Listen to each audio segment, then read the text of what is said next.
አብዱ አሶሳ በጣም ብዙ ነው የወሰድን፣ ከ10 በላይ ነው። እንዴት ናቸው? አዎ እንዴት ናቸው? ጤናችሁ ሁሉም አሁን እየጠበቃችሁት ነው ወይ? አዎ ሁሉም ሰላም ነው አልሐምዱሊላህ። የሆነ 2 ዓመት የሆነኛል እንደኔ ራሱ ከወሰድኩኝ። እኔ ጨጓራ በጣም ያመኝ ነበረ። ጨጓራ ባክቴሪያውም ጨጓራ ይሄ አሲድም ነበረብኝ። ጨጓራ በጣም እሰቃይ ነበር በጨጓራ በሽታ እኔ። ታይፎይድ፣ ታይፈስ፣ እንቁላል መመገብ አልችልም። ብዙ ጊዜ በጣም ያመኝ ነበረ ጨጓራ በሽታ። ከዛ ሲቀጥል ደግሞ ታይፎይድ፣ ታይፈስ እባላለሁ። እሱም ሌላ ሁለተኛ በሽታዬ ነው። ሶስተኛው ወገቤን በጣም ያመኝ ነበረ፣ የወገብ በሽታ። ስፖርት ጀምሬ ነበር፣ ፊዚዮቴራፒም ገብቼ ብዙ ጊዜ ሞክሬዋለሁ። እና አዲስ አበባ መጥቼ ሲቲ ስካን እና ኤምአርአይ ቼክ እደረጋለሁ እያልኩ ነበር ቅርብ ጊዜ፣ በዛን ሰዓት የዛሬ 2 ዓመት አካባቢ። እና እንደዚህ በላይቭ ገብቼ አየሁ፣ ተከታተልኩ ረዥም ጊዜ። መድኃኒቱን አስልኬ እኮ ነግሬሃለሁ በዛ ሰዓት ካስታወስከው። ቢያንስ ለ1 ወር ከምናምን ዝም ብሎ ተሰቅሎ ተቀመጠ መጥቶ፣ ያው ዛሬ ነገ እያልኩኝ። ከዛ እንደውም ያንን የመጣውን 2 ቀን ተጠቅሜ ተውኩት። ከዛ በኋላ 3 ወር ነው 4 ወር ድረስ አንድ ቀን አሞኝ አያውቅም። ያ በሽታ ሙሉ ጠፋ። ጨጓራ በሽታው፣ የወገቤን የሚያመኝ ሁሉም ሲጠፋ እንደገና ድጋሚ ደውዬልህ ሁለተኛ ሌላ አስላኩኝ። ከዛ ያንን ነው ሙሉን 6 ቀን በተከታታይ የተጠቀምኩት። እና ምን ልፈልጌ ነው ሰው በቃ ብዙ ጊዜ አሁን የማይገባሁት ላይቭ ላይ ስከታተልህ፣ ያው ሰው እንደዚህ ስሜታዊ ሆነህ የምትናገረውም በቃ አልተረዳንህም። አሁን ሰው ይፈራል። ሰው እኔ ያንን በሽታ በህይወቴ ብዙ ጊዜ ነግሬሃለሁ። በሚሊዮን ቢከፈል ይሄ መድኃኒት በቃ ሚሊዮኖችም አይተካውም። መላቀቅም አንችልም በሚሊዮን ከፍል ይሄን በሽታ ነው። አላህ አልሐምዱሊላህ ረቢል ዓለሚን አላህ አንተን ሰበብ አድርጎ እኔን ነፃ አረገኝ። እኔ ነፃ ስለሆንኩ ነው ከ10 በላይ መድኃኒትም ገዝቼ ካንተ ወስጄ ለብዙ ወንድሞቼ የሰጠሁት። ጨጓራም ያማቸው ሁላቸውም ነፃ ሆነዋል። ወላሂ አልሐምዱሊላህ ረቢል ዓለሚን። ለኡመት እኮ ትልቅ ፈረጃ ነው። የኡመቱ ትልቅ መፍትሄ ነህ። አላህ እድሜ፣ ጤና፣ ሀያት፣ አፊያ አላህ ይስጥህ። አሜን አሜን በአኺራም ደግሞ አሜን ጀነትን አላህ ይወፍቅህ። ጀነተል ፈርደውስን አላህ ይወፍቅህ። አሜን። ተቀብለናል። እሱ ነው አላህ ትልቁ አሜን። ነው። እና ወላሂ ልል የምፈልገው ነገር ሰው ምንም ሳይፈራ ይሄን ነገር ለእኛ መድኃኒታችን ነው በቃ መጠቀም አለብን። ብዙ ጊዜ የሚያክሙኝ ዶክተሮች፣ በጣም ብዙ ጊዜ የማማክራቸው ዶክተሮች አሉ እኮ እና ጨጓራ በሽታ እንድትሆነ ምናምን ይሉኛል። በሆነ ጉዳይ ሲሄድም የሆነ ሰው ታሞም አንዳንድ አጋጣሚ ግድ ነው። ስንገናኝ ያው ዝርዝሩ በጣም ታማሚም ስለነበርኩ ይጠይቁኛል። እና ያንን ዶክተሮች ሲጠይቁኝ አይ እኔ የወሰድኩት እንደዚህ ላይቭ ላይ ገብታችሁ እናንተ እንተውና አስተምሩ፣ እኛ በዚህ አናምንም ነው የሚሉኝ። ማመን አለማመን አለም፣ አትመኑ፣ ግን ለሰው ልጅ የሚጠቅም መድኃኒት ነው። እኔ ነግራቸዋለሁኝ።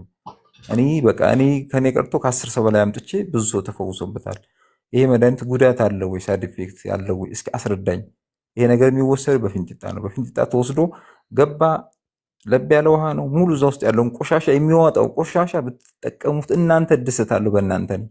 ሞክሩት እስኪ። ይሄ ነገር ጉዳት ካለ እኔ ኃላፊነት ልውሰድ እስኪ። ይሄን ነገር ለምን ለሰው ልጅ መድኃኒት ማለት ለሰው ልጅ የሚጠቅም ነገር ነው ትልቁ ነገር። እኔ በህይወቴ የተቸገርኩትን ሲቲ ስካን ኤምአርአይ እስከ አዲስ አበባ እስከ ውጭ ድረስ ሄዳለሁ ብዬ ያሰብኩትን እዚሁ ቁጭ ብዬ መጣ 1 ወር ከምናምን አስቀመጥኩት። ሳልጠቀመው ምንም የሆነ ቦታ አልሰጠሁትም። አላህ ብሎ በቃ የሆነ ቀን በቃ ልጠቀመው ብዬ ተጠቀምኩት። 2 ቀን ተጠቅሜ ራሱ ብዙም አላመንኩበትም፣ ተውኩት። 2 ቀን ተጠቅሜ ትቼው እስከ 6 ወር ሳያመኝ ቆየ። እኔ እኮ 3 ቀን አልቆይም እኮ ጨጓራ በሽታ እኮ ይጠለኛል መልሶ። አላህ በ6ኛው ወሬ ድጋሚ አስልኬ ሁለተኛ ሙሉን 6 ቀን ተጠቀም። ከዛ የበለጠ መልሶ ወጣ ቆሻሻው። ከዛ በኋላ ይኸው እስካሁን አላህ ሻሂዴ ነው፣ አንድ ቀን አሞኝ አያውቅም እስካሁን ድረስ። ጨጓራ በሽታ፣ የወገብ በሽታ፣ እንደዚህ ታይፎይድ፣ ታይፈስ ሙሉ እንደዚህ ድብርት፣ መጨናነቅ፣ ስትረስ ብዙ ነገሮች ነበሩብኝ። ያን ሁሉ አላህ አንተን ሰበብ አድርጎ አልሐምዱሊላህ ረቢል ዓለሚን አላህ ገለገለኝ።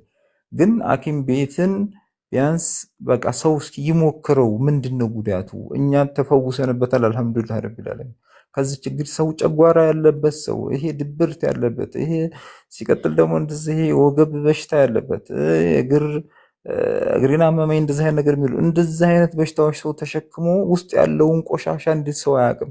አላወቅንም። እኛም ግን በቃ በምስክርነት የምናገረውን ነገር ሰው ቢያንስ እኛ ሙስሊም ወንድሞቻቸውን ነን። እኛ እዚህ ጋር ምንም ትርፍ ኑሮና አለም። አሁን በላይ የገባሁት በሰዓት ማረፊያ ሰዓት ነው። ግን ቢያንስ እኔን አዳምጦ የሆነ ሰው ይፈወሳል ብዬ በቃ ስለማመን ብቻ ነው፣ ሌላ ነገር የለውም። በአካል አንተዋወቅ። እኔ ያለሁት አሶሳ ቤኒሻንጉል ጉሙዝ፣ አንተ ያለ አዲስ አበባ። ስንት ሰው ተፈርጇል፣ በላይ ስንት ሰው እየተናገረ ነው። ቢያንስ ይሄን ከዚህ በሽታ ሰው ይዳን ነው፣ ሌላ ነገር የለውም። በቃ አራት ምጥ የዘመናችን አላህ ያስቀምጠልን በቃ መድኃኒታችንና አላህ ሀያትን ረጅም ያድርገው።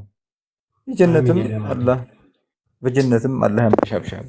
አሚን አሚን አሚን። ህይወታችንን እንዳዲስ ዘራህልን ነፍስ። ወላሂ ምን ልበልህ ብቻ ቃላት ያጥረኛል። ወላሂ 10 በላይ መድኃኒት ሶስት እኔ ወላሂ በጣም ደስተኛ ነኝ። 1 ብር እንዳወጣሁም አውጥቻለሁ ብዬ አውርቼም አላውቅም። ግን ይሄ ነገር ለኔ ለህይወቴ አንተን ሰበብ አድርጎ አመጣልኝ። ግን ሰው እየተሰቃየ ማየት አልፈልግም። ከሰማሁኝ አዛለሁኝ፣ እሰጠዋለሁ። ይሄን ተጠቀም። በቃ የኔ ብር ነው አልወጪ ወጣው።